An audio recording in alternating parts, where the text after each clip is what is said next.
মনে মনে গাইলে কি মায়না রাধা রানীর হাতের সুধা বড় ভালো লাগে তোরা তো জানিস না তোরা তো রাধা রানীর হাতের সুধা বড় ভালো লাগে তোরা তো জানিস না তোরা তো কৃষ্ণ কৃষ্ণ হরে হরে হরে রাম হরে রাম রাম রাম হরে হরে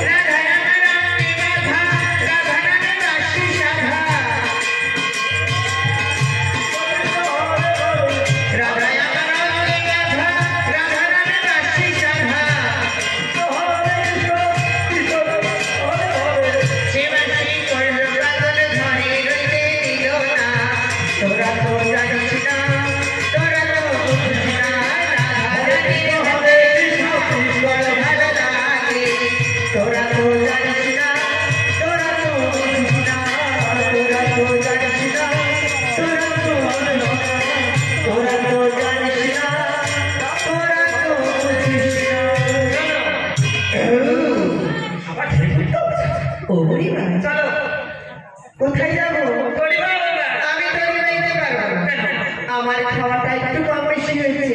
অমরিবার সর্বনাশ হয়েছে গো ওই উত্তর আকাশে একখানি কালো মেঘ রটনা হয়েছে এবার প্রচন্ড ঝড় উঠবে তরি বাইরে যে তরিখানা ঝড়ের প্রবল বেগের মধ্যে পড়ে ডুবে যাবে আমি বাইতে পারবো না ঝড়ের মধ্যে পড়লে যে আমরা সকলে মারা যাবো উপায় কি আছে উপায় কি জানো তোমাদের এই যে দেখেছো মাঝের সখী এই মাঝের সখীর নীল বাসন খুলে যদি যমুনার পক্ষে ফেলে দিতে পারো তবে আকাশের কালো মেঘ কেটে গেলেও যেতে পারে শোনো আমাদের এই সখীর নীল বসন থেকে যদি আকাশে নীল বের করতে পারে তোমাদের কালো বর্ণ মেঘ ওই আকাশে বের করতে পারে তবে শোন একটা কাজ করলে মেঘ কেটে যাবে ওরে কালো বর্ণ সাদা করতে হবে বুঝতে পেরেছিস তাহলে কি করবো জানিস সখী একটা উপায় আছে বলি দে মাথায় ঢোল ঢেলে দে মাথায় ধরে ফেলে দে মাথায় ঢোল ঢেলে দে মাথায় ধরে ফেলে দে কালো বর্ণ সাদা করে দে মাথায় ঢোল ঢেলে দে কালো অঙ্ক সাদা করে দে মাথায় ধরে ফেলে দে মাথায় ঢোল ঢেলে দে দে মাথায় ধরে ফেলে দে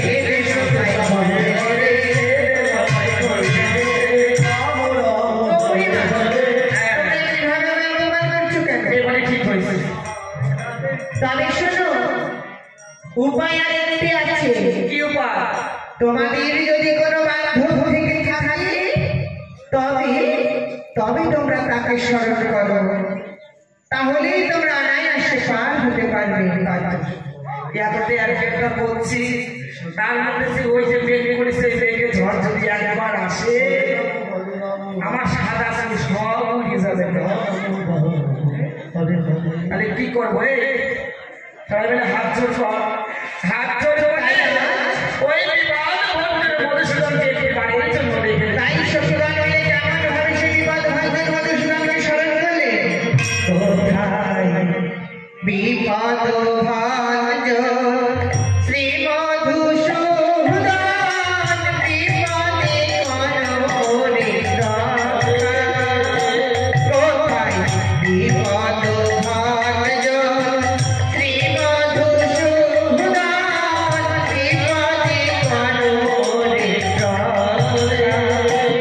আমি পড়িয়া ঘোর বিপদে ডাকি দয়াল তোমাকে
মাথায় কেন ময়ূর পাতা বল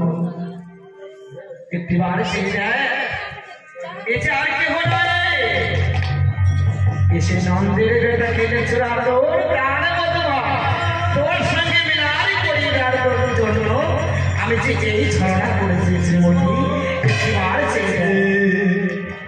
দেখেছিস তবে আর বিলম্ব করিস তুই কি এখনো বুঝিস নি শ্রীমতী তাহলে শোন বলি ও নাতিনি এই নাতিনি ও নাতিনি ও নাতিনি ওই নাতিনি ও নাতিনি হবে হবে তার জন্য পাগলি ও নাতিনি ওই নাতিনি তার জন্য পাগলি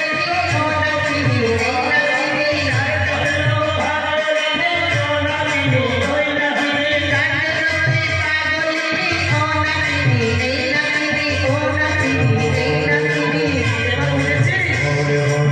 ভালো করেছে রে ওই যে মস্তকে ময়ূর হাতে ময়ূর মধুর বাসি আরে দেখ মধুর হাসি আর দেরি করিস না আমাকে আর কষ্ট হচ্ছে না এবার বামে গিয়ে তারা আমরা সবাই মিলে যোগ দর্শন করে প্রণাম করি হরে কৃষ্ণ ও বন্ধু, তুমি কেন কেন এত চলমান করেছো বন্ধু? কৃষ্ণ শ্রীমতী কেন আমি ছলনা করেছি জানো না কৃষ্ণ যেদিন আমি জন্মগ্রহণ করেছিলাম কংসের কারাগারে পিতা বসুদেবের মস্তকে জড়িয়ে রওনা হয়েছিলাম সেই নান্দালয়ে আমার পিতা বসুদেব যখন যমুনার কূলে এসে দাঁড়ালো যমুনা আমার চরণ যুগল পাবে বলে ও তার তরঙ্গকে ঢেউ তুলে তার বক্ষ মাঝে আমায় আশ্রয় দিল আমি সেদিন যমুনাকে বলেছিলাম যমুনা তুমি আজ আমায় যেতে দাও তুমি যদি আমায় আটকে রাখো আমি যে লীলা সম্পন্ন করতে পারবো না আমি তোমায় প্রতিশ্রুতি দিলাম যমুনা যেদিন আমি শ্রীমতীকে নিয়ে অষ্টসখী সহকারে তোমার বক্ষের উপর দিয়ে করবো নৌকা বিলাস সেদিন আমি যমুনা মিলন লীলার মধ্যে দিয়ে তোমার মনোবাসনা আমি পূর্ণ করবো যমুনা তাই তো আজ এই ছলনা করেছি সত্যই বলেছ শ্রীমতী আমি যে ছলনা ভক্তকে পরীক্ষা করবার লাগি কত রকম ভাবে ছলনা করি তাই বিশ্ব শ্রীমতী তুমি একটিবার আমার তরিতে এসো আমি তোমাদের নিয়ে যাবই মধ্য যমুনায় গিয়ে যুগল রূপে দাঁড়াবো আমি যমুনার মনোবাসনা পূর্ণ করব তবে ঈশ্বরায় তুমি আমার তরিতে এসে মধ্য যমুনায় রওনা হই হরে কৃষ্ণ বাঁশি বাজে জয় রাধে